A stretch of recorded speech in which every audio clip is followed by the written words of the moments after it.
बिस्मिल्लाहिर्रहमानिर्रहीम। अस्सलाम वालेकुम स्टूडेंट्स, आज हम chapter number 4 first year physics work and energy के न्यूमेरिक्स डिस्कस करने जा रहे हैं। First one is 70 kilogram man runs up a long flight of stairs in 4 seconds. The vertical height of the stairs is 4.5 metre. Calculate his power. Students चलते हैं, इसको समझते हैं। देखिए कह रहे कि यहाँ पर एक बंदा खड़ा है और उसका मैस हमें दिया हुआ दैट इज 70 किलोग्राम। अब उसका तो टाइम यहाँ से भी वो कहते हैं बंदा ये स्टेयर्स को पास करके ऊपर जाता है इस पॉइंट पर, ठीक है। और वो स्टेयर्स का जो मैक्सिमम पॉइंट है वो यहाँ से ग्राउंड लेवल पर हाइट है उसकी 4.5 मीटर्स। और बंदा जब यहाँ से यहाँ तक पहुँचता है तो उस दौरान जो टाइम लेता है दैट इज 4 सेकेंड। तो अब यहाँ से यहाँ तक बंदे को कितनी पावर लगेगी, तो उसकी पावर कैलकुलेट करनी है यहाँ से। तो स्टूडेंट्स हमारे पास होता है formula power is equal to work per unit time rate of change of work, ठीक है। नाउ वर्क डन यहाँ पर देखें किस फॉर्म में होगा। हेयर यहाँ से बंदा ऊपर जाएगा तो हाइट लेगा, तो हाइट की वजह से यहाँ पर जो वर्क डन होगा against the gravity that is potential energy, ठीक है। तो work done is in the form of potential energy और टाइम यहाँ पर उसी तरह आ गया। ना पोटेंशियल एनर्जी का फार्मूला आपको पता है mgh होता है divided by time.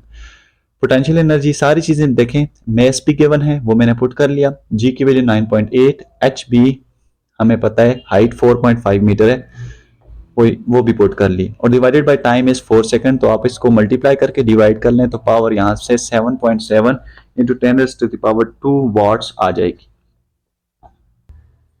Next question is a body of mass 2 kilogram is dropped from a rest position 5 metre above the ground. What is its velocity at height of 3 metre above the ground?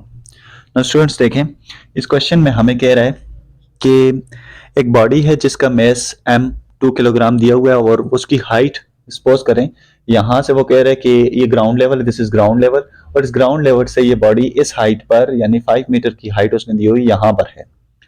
Now students question में पूछ रहा है कि जब ये body आप इसको fall out करवाएंगे नीचे डाउनवर्ड, ठीक है, what is its velocity at height of 3 metre above the ground. तो यहां पर देखें इस पॉइंट पर जब वो ग्राउंड से कितनी हाइट पर आ गई है 3 मीटर अबव द ग्राउंड, आपने यहां पर इस पॉइंट पर इसकी वेलोसिटी फाइंड आउट करनी है, ठीक है। तो स्टूडेंट्स देखें ये अगर 3 मीटर है ग्राउंड से तो यहां पर बाकी कितना बच गया, यहां पर दिस इज 2 मीटर। तो ये इस हाइट को मैं कह लेता हूं this is height h1 2 metre और this is height h2 from ground is 3 metre.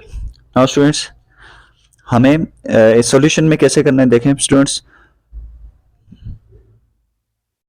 यहां पर जो बॉडी है इस पॉइंट पर, ठीक है, तो इस पॉइंट पर बॉडी अपनी मैक्सिमम हाइट पर है तो यहां पर पोटेंशियल एनर्जी होगी हाइट की वजह से, ठीक है। तो बॉडी जब इस पॉइंट पर आएगी तो इसका मतलब है यहां तक आते हुए कितनी हाइट ले रही है h1, तो क्या हो रहा है पोटेंशियल एनर्जी यहाँ पर मैक्सिमम है तो नीचे इधर आते हुए पोटेंशियल एनर्जी कम हो रही है, तो क्या हो रहा है लॉस इन पोटेंशियल एनर्जी। तो इसका रिजल्ट क्या होगा according to work energy principle is equal to gain in kinetic energy. तो मैं यहाँ पर लिख सकता हूँ, सो स्टूडेंट्स यहाँ पे देखें loss in potential energy is equal to gain in kinetic energy, क्योंकि यहाँ से बॉडी नीचे आएगी तो काइनेटिक एनर्जी का गेन होता जाएगा, तो ये इक्वेशन बन गई। अब देखें स्टूडेंट्स mgh पोटेंशियल एनर्जी, लेकिन यहाँ से यहाँ तक की हाइट कितनी है उसे मैंने h1 कहा, तो मैं यहाँ पर इसके साथ h1 लिख सकता हूँ। नाउ स्टूडेंट्स इसी इक्वेशन को मैं v के लिए अरेंज कर सकता हूँ। देखें यहाँ से मैस कैंसिल हो जाएगा, m से कैंसिल हो गया, तो बाकी जो इक्वेशन बच गई है उसे लिखते हैं।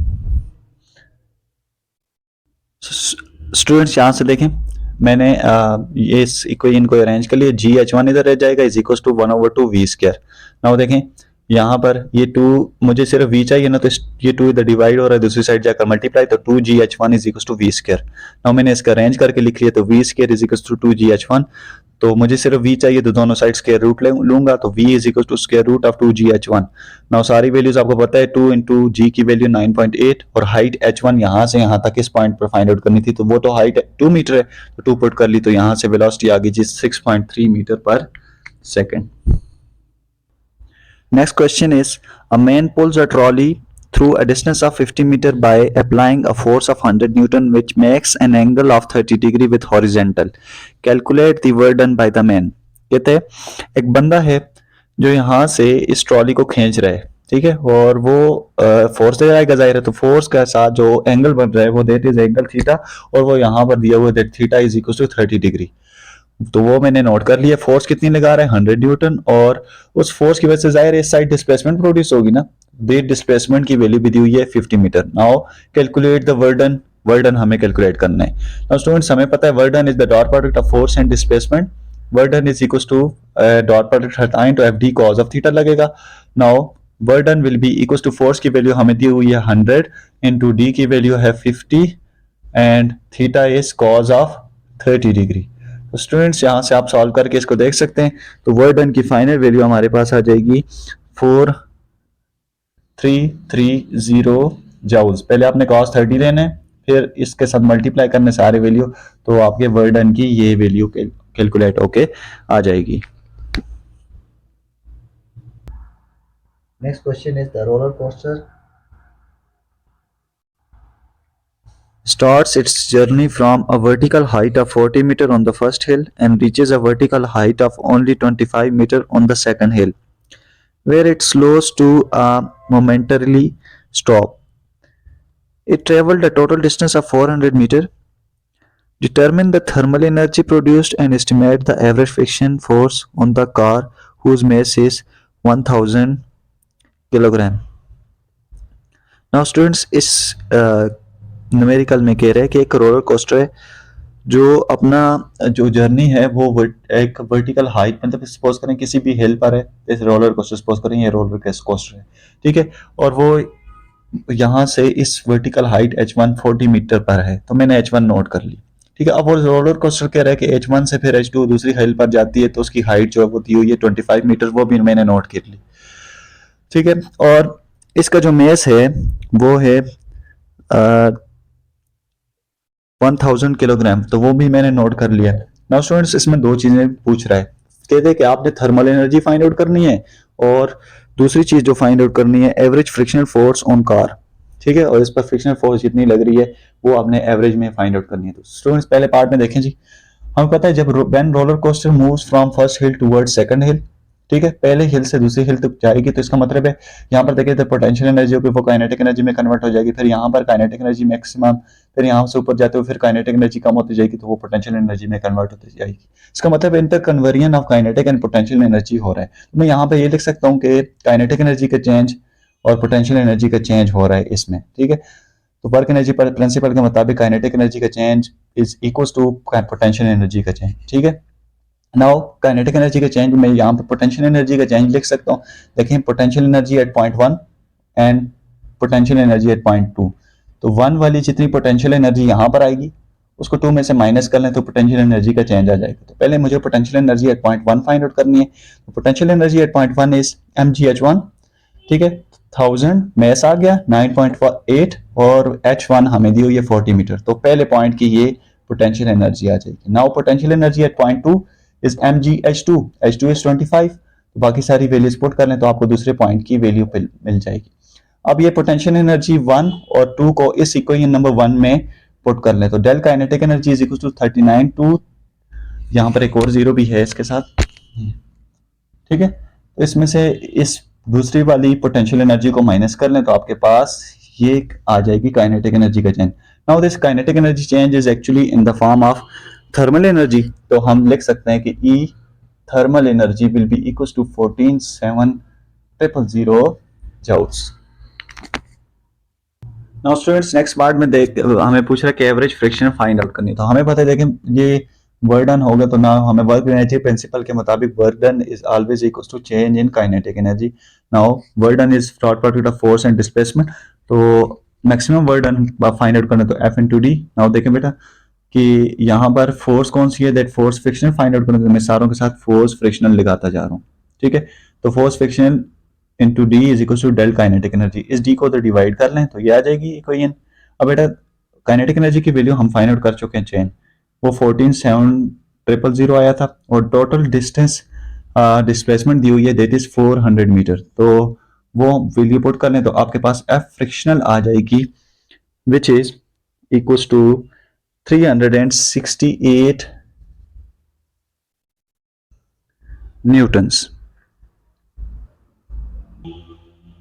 Now students, next question is, a man whose mass is 70 kilogram walks up to third floor of a building which is 12 meter above the ground. In 20 seconds, find his power in watts and horsepower.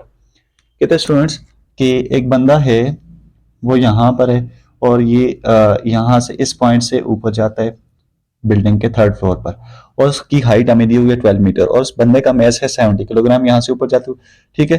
तो उस दौरान वो यहाँ से जब ऊपर पहुंचता है तो उस दौरान जो टाइम लेता है दैट इज 20 सेकंड। ना कहते हैं यहाँ से जब ऊपर जाते हैं तो उसकी पावर फाइंड आउट करें, और वो दो तरह से कि power in watts and power in horsepower, ठीक है। हमें पता है पावर के दो यूनिट है, एक वाट है और दूसरा हॉर्स पावर है। नाउ पहले फर्स्ट पॉइंट पर जाते हैं।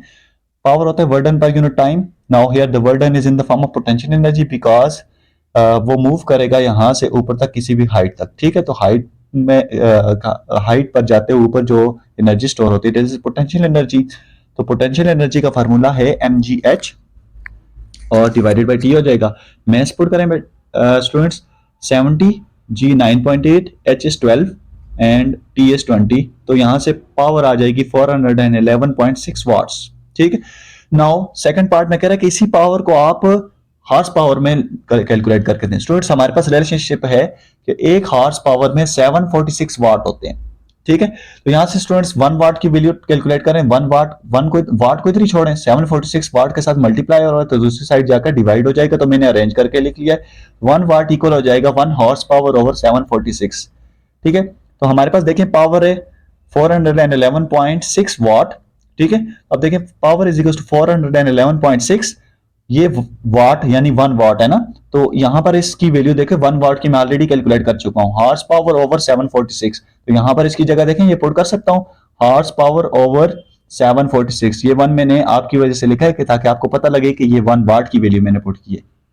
नाउ स्टूडेंट्स ये डिवाइड हो रहा है तो इसको मैंने इस पर डिवाइड कर लिया। देखें 411.6 डिवाइडेड बाय 746 और हॉर्स पावर अपनी जगह पर रह गया।